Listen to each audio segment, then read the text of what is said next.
Quelle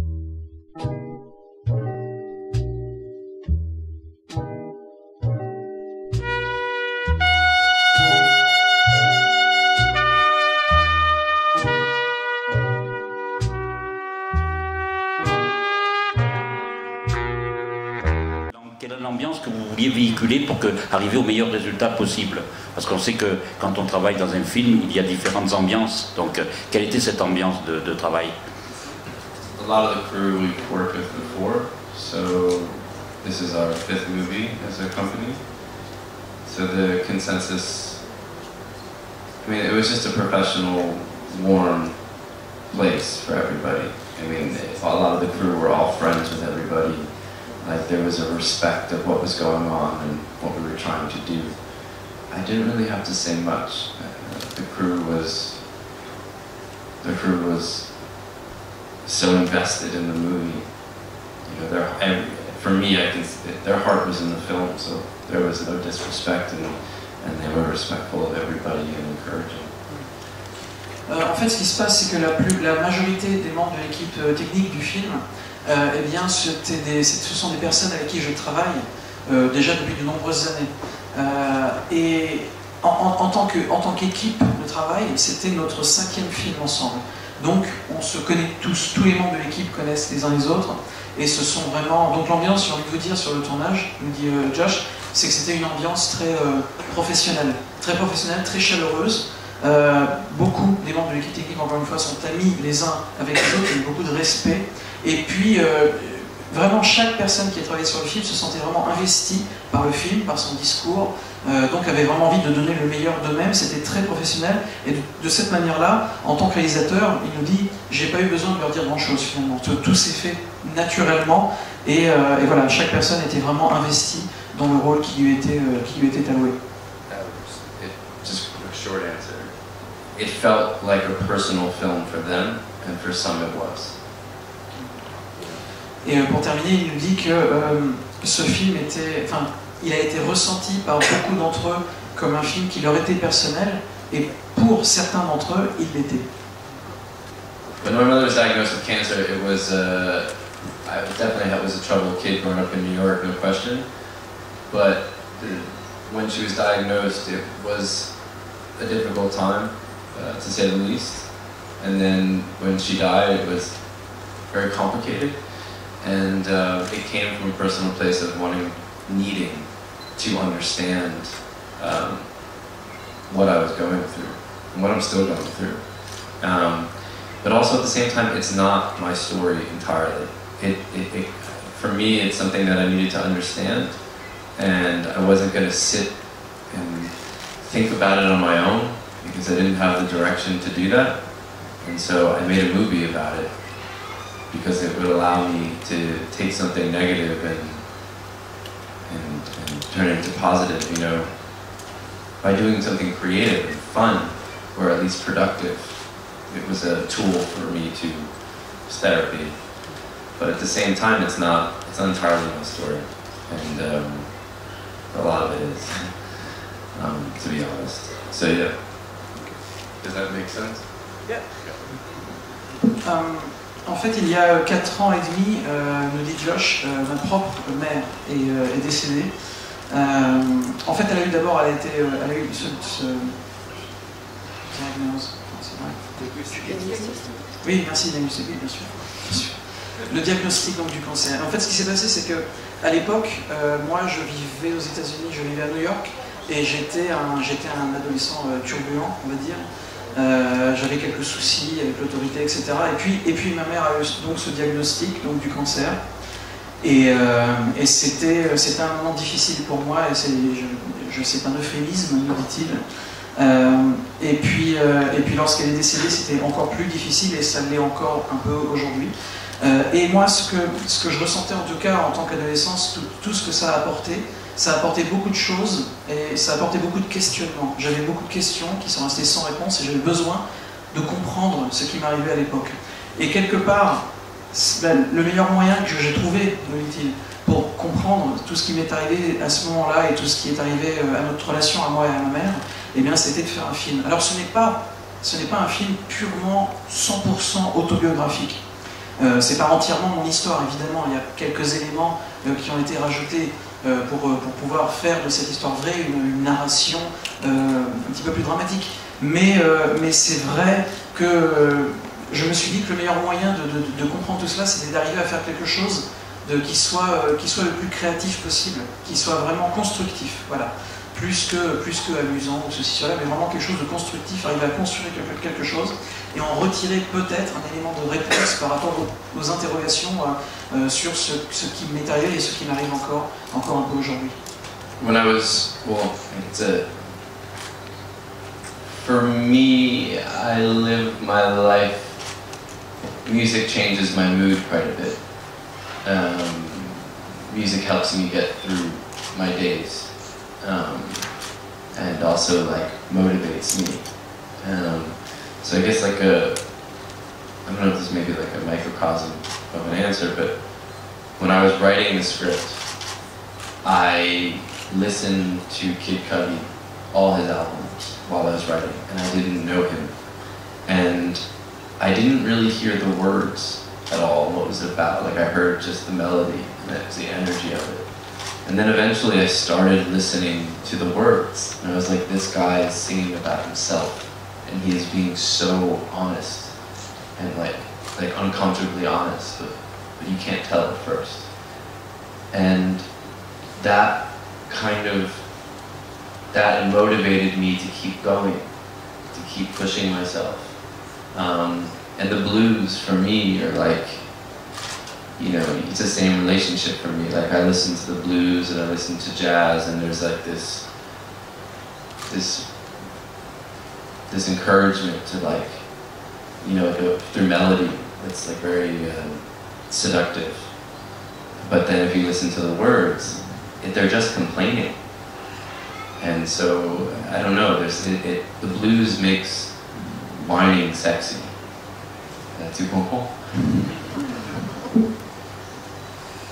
Je dirais que la musique, comme beaucoup de gens, hein, j'imagine, la musique change mon état d'esprit, change la manière dont je me sens tel jour ou tel autre jour. Ça a vraiment une importance pour moi parce que ça m'aide, déjà pour commencer, la musique en général m'aide à terminer une journée, ce qui n'est pas toujours facile. Et puis ça m'aide également dans le sens où ça me motive, c'est une source de motivation. La musique pour moi est une source de motivation. Lorsque j'étais en train d'écrire le scénario, j'ai donc découvert ce musicien qui... mais j'écoutais beaucoup de musique, beaucoup de chansons en l'occurrence, mais je n'écoutais pas réellement les paroles, en tout cas je les entendais pas, je n'écoutais pas spécialement attention, mais j'étais séduit par le rythme, par l'énergie qui se dégageait de la musique.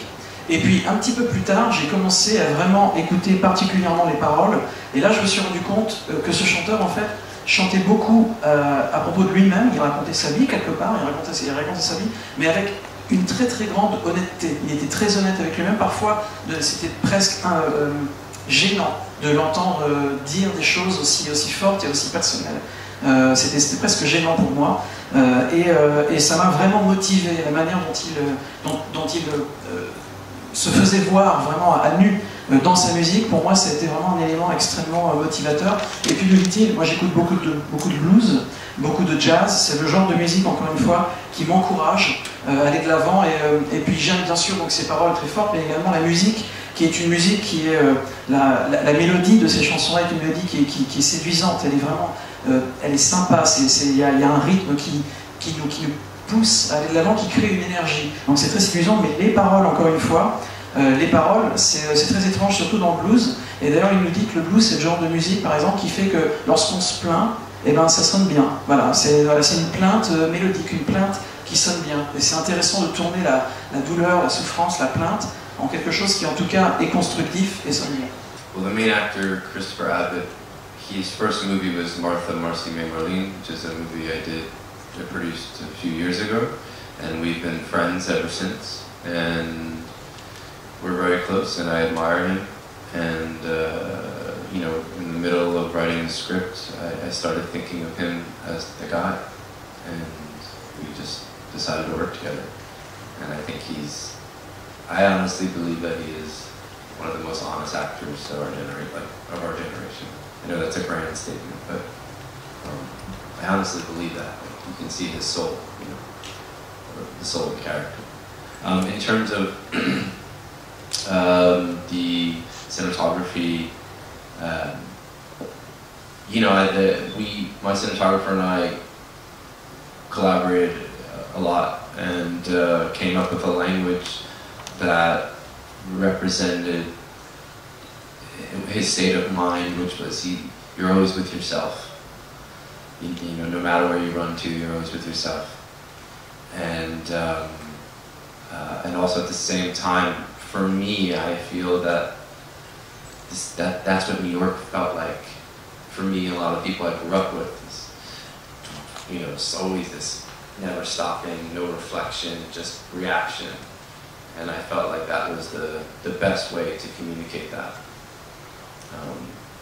So that's and it's his story, you know. Oui, en tout cas, en ce qui concerne le comédien, donc par rapport à votre première question, Christopher, c'est quelqu'un qui jouait déjà dans mon premier film en tant que producteur. C'était son premier film à lui en tant qu'acteur, et donc on est devenus finalement comme ça amis assez rapidement et assez tôt dans nos carrières respectives. Et on est très très proches l'un de l'autre, le dit-il.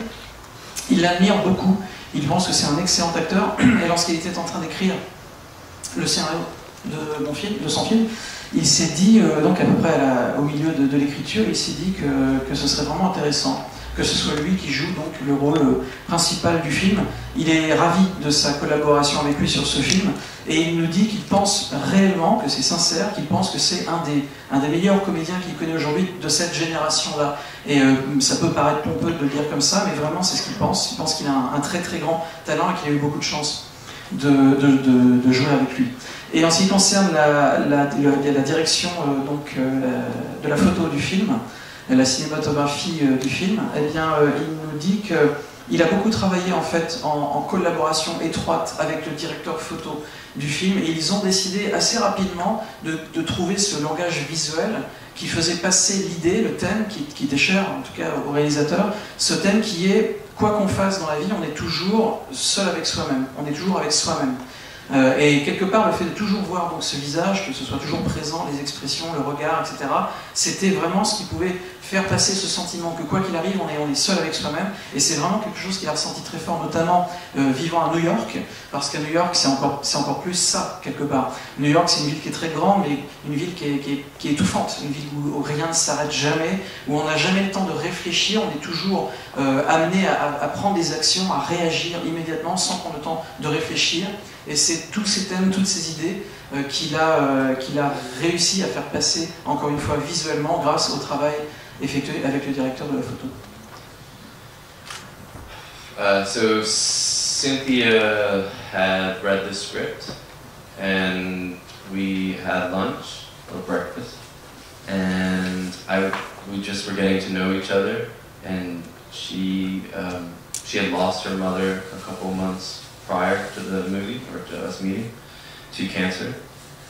And she was from New York, and she was from the Upper West Side, and I was crying, and she was, whatever, maybe crying, I don't remember, and, you know, we connected in a way that, you know, I called my partners, Antonio and Sean, after meeting her, and I was like, this is what happened, this is the experience, we hire her, right? And they're like, absolutely. And I was like, is this normal? And they were like, no, it's not normal. And so we connected from the beginning on our personal stories. And you know, Cynthia has worked with everybody from Sidney Lumet, I think. Yeah, Sidney Lumet to Altman. You know, she's a veteran, to Mike Nichols, you know, on Broadway. And she, you know, as a first-time director, you know, it was intimidating because she knows, you know, she's so good. I didn't really have to say much to her. There was one point in the shooting where she's sick, and I think after the first take of her in bed and making those noises when she's about to throw up, or just, I ran after the take to set, and I said, how did you know? How did you know that that's what my mom sounded like? And she was like, my mom sounded the exact same way. You know, and I don't know, she's amazing. And it made it real for me. I didn't really have to say much, but the script and also just what I shared with her from the beginning of how I felt. En fait, ce qui s'est passé, c'est que elle a lu, donc Cynthia Nixon a lu le scénario, et puis juste après avoir lu le scénario, eh bien, on a mangé ensemble, on a pris un petit déjeuner ensemble, on a discuté, en fait, on a appris à se connaître mutuellement au cours de la conversation. Et puis j'ai appris que Cynthia Nixon, donc, au moment où je l'avais rencontrée pour ce rôle, avait elle-même perdu sa mère, qui était décédée d'un cancer, quelques mois, genre 1 ou 2 mois avant qu'on prenne le petit déjeuner ensemble, et qu'en plus elle habitait à New York, etc. Donc enfin, qu'il y avait énormément finalement d'éléments, presque comme une coïncidence incroyable, qui collaient au personnage. Et on a continué à en parler, on s'est mis à pleurer l'un et l'autre, donc c'était quelque chose de très fort, me dit-il.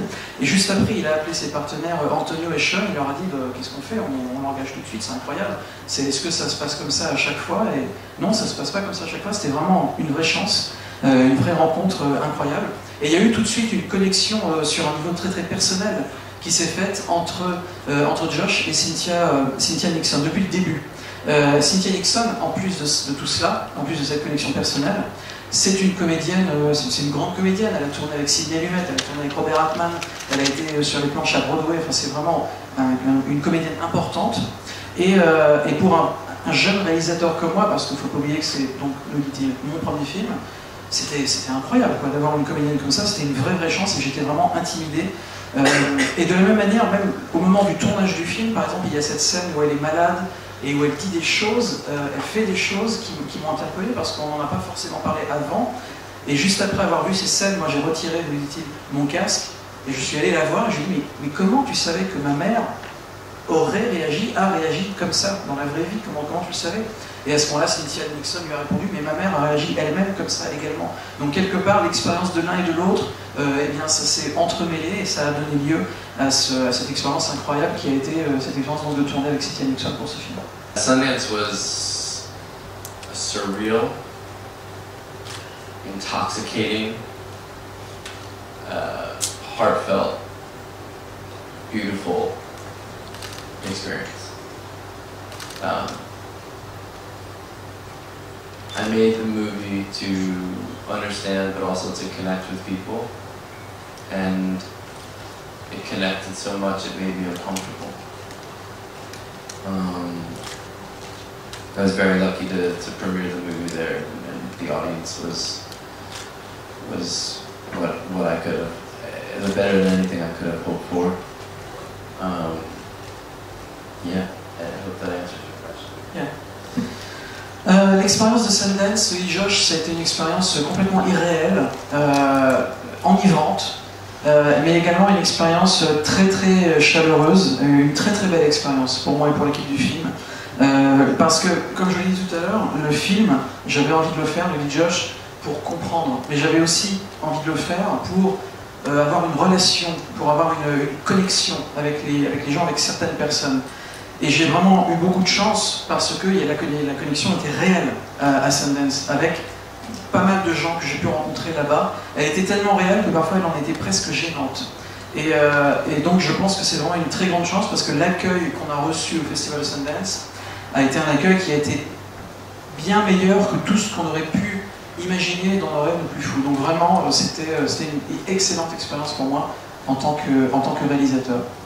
And just to clarify, when I say intoxicating, I mean it in like the natural sense of like the experience, not anything else. Of course, but I said it in a translation. I appreciate it. You're doing my rewrites.